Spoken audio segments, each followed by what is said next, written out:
glaucome, par définition, c'est une maladie dégénérative du nerf optique.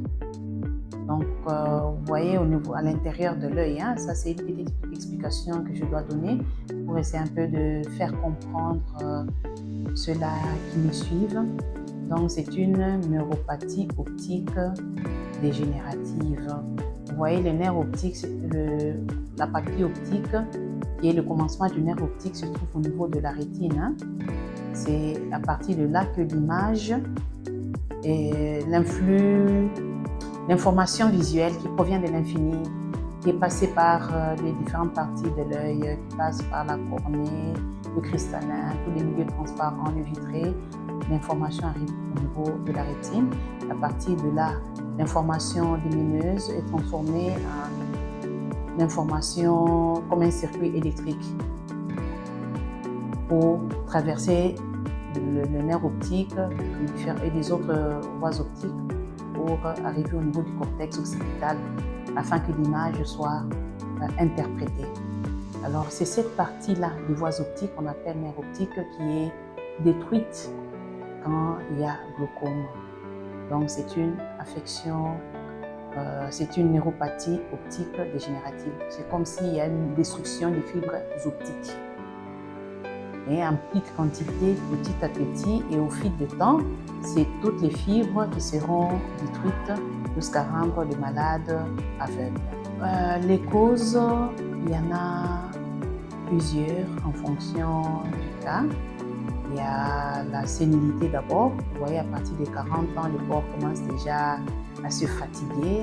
On incrimine, donc je vais parler des causes en les rattachant aussi aux facteurs de risque. Donc il y a l'âge, il y a l'hérédité, il y a l'âge, l'hérédité, il y a certaines maladies aussi qui sont dont la personne peut souffrir, qui peuvent entraîner l'apparition du glaucome. Mais en termes de causes, là, il faut maintenant voir d'autres facteurs. Il y a les facteurs mécaniques. Donc, c'est l'augmentation de la pression intraoculaire quand la pression augmente dans l'œil, parce qu'à l'intérieur de l'œil règne une certaine pression. Quand cette pression augmente dans l'œil, le nerf optique sera comprimé. Donc, c'est une cause mécanique. Donc, si je dois parler un peu de physiopathe, mais là, ce n'est pas nécessaire. Quand la pression augmente dans l'œil, le nerf optique est comprimé. Donc, il y a une sorte de dureté, de pression qui règne dans l'œil, qui va comprimer la tête du nerf optique, qu'on appelle la papille optique. Étant comprimé pendant plusieurs jours, plusieurs mois, ces fibres vont commencer à se détruire petit à petit au fil du temps, jusqu'à rendre son porteur malvoyant, si pas aveugle. Ça, c'est une cause mécanique. Mais il y a aussi une autre théorie qui est vasculaire.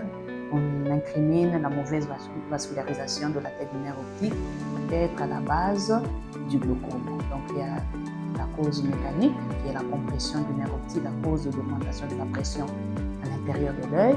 Mais il y a aussi la cause vasculaire quand la tête du nerf optique n'est pas bien vascularisée. Mais les facteurs de risque, c'est surtout l'âge, il y a l'hérédité à partir de 40 ans.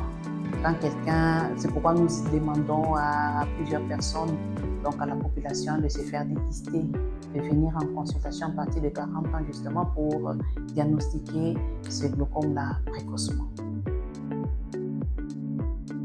Quand la personne a le glaucome, parlons d'abord du glaucome de l'adulte, parce que là je suis dans le contexte de l'adulte, sinon parmi les causes, je devais aussi ajouter, il y a les bébés qui naissent aussi, il y a les causes congénitales, à cause d'une malformation au niveau à l'intérieur de l'œil, quand l'humeur aqueuse n'est pas bien évacuée. Cela fait augmenter chez les tout petits, les bébés et les petits enfants, la pression à l'intérieur de l'œil. Mais là, je reste dans le contexte de l'adulte. Les signes, il n'y a pas de signes. Quand la pression augmente dans l'œil, la personne qui en souffre ne se plaint de rien. C'est pourquoi c'est une mauvaise maladie, parce qu'elle rend aveugle insidieusement, ça ne vient pas à tambour battant. La personne qui en souffre ne se plaint vraiment de rien. D'ailleurs, c'est au cours d'une consultation de routine, quand la personne désire les lunettes à cause des difficultés de lecture de près, qu'on découvre aussi qu'il y a une augmentation de la pression à l'intérieur de son œil.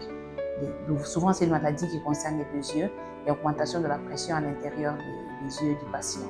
Il n'y a pas de signe, sauf dans les rares cas où la pression est très élevée, que la personne peut voir flou, peut avoir des yeux qui larmoient. Donc la personne se retrouve avec les larmes qui coulent de ses yeux, mais sans qu'il ne pleure. Donc l'individu se retrouve avec les yeux qui coulent, mais sans que ces derniers ne pleurent. Tu ne pleures pas, mais tu as les joues mouillées à tout moment. C'est l'un des signes du glaucome. Il y a aussi la vision floue. Et puis quand la personne doit regarder des ampoules, il a l'impression de voir on appelle ça un halo coloré. C'est comme s'il y a des lumières autour, des couleurs autour des ampoules. Mais ces signes-là sont rares. La personne ne les évoque dans des circonstances où la pression est très élevée à l'intérieur des yeux. Par rapport au traitement, il y a les gouttes, des collyres, des médicaments en gouttes que nous prescrivons aux patients. Il y en a qui appartiennent à différentes familles. Chaque famille a son propre rôle à jouer. Il y a des collyres qui agissent sur la diminution de la sécrétion de lumière aqueuse. D'autres agissent au niveau de l'évacuation de celle-ci.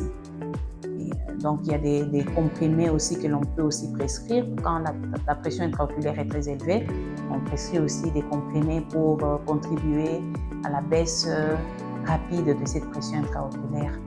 Mais il y a aussi d'autres moyens. Ça, c'est des moyens médicamenteux, mais on peut aussi recourir à la chirurgie pour essayer de normaliser cette pression intraoculaire qui est élevée. Donc, le traitement se fait au cas par cas, en fonction de la réponse thérapeutique que l'on aura. On peut commencer avec un seul médicament, mais si la pression ne baisse toujours pas, nous pouvons recourir à des associations des différentes molécules, ainsi de suite. Avant d'arriver à l'évolution de cette maladie, je dois quand même ajouter aussi d'autres moyens thérapeutiques parce que j'ai évoqué les collyres que l'on ajoute, que l'on prescrit aux patients.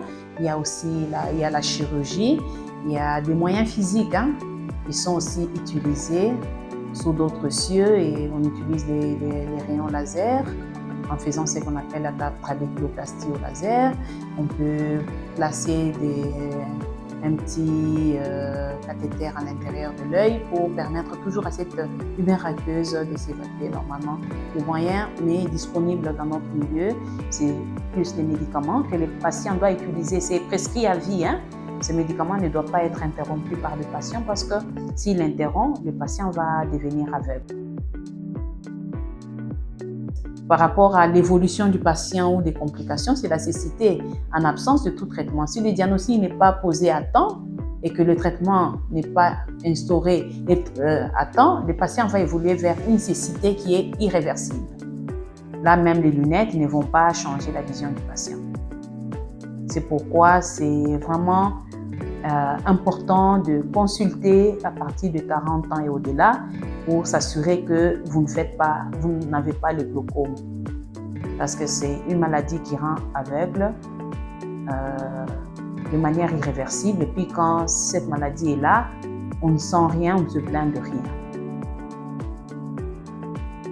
Comme résumé ou dernier mot, c'est l'invitation que je lance à la population louchoise, katangaise, congolaise, de se faire dépister, surtout ceux-là qui ont 40 ans, en même temps qu'on se fait dépister pour vérifier si on ne souffre pas du glaucome, si la tension qui règne à l'intérieur de chaque œil est bonne. On se fait dépister aussi pour vérifier si on n'a pas le diabète, parce que quand aussi il y a le diabète au début, on ne sent rien, il n'y a pas de signes, c'est seulement quand la glycémie va augmenter que le malade présente des signes.